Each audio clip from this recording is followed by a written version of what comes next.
Drywall repairman here. Look, we just did a fascia repair. This is on an outside patio.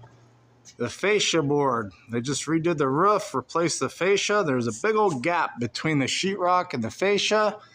It was actually hanging down, so I had to put some screws to tighten it up, retape it, recoat it, recocked in the sheetrock where the sheetrock meets the wood trim, cocked that all in, and did a texture.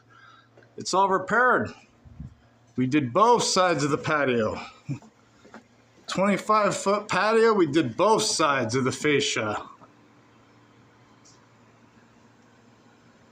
It's all repaired, caulked in. They just gotta let this dry overnight and then they can turn around and paint it. But yeah, we got a lot of videos like this, drywall repairs, simple jobs you can do yourself. Do it yourself, home improvements, easy, easy, easy.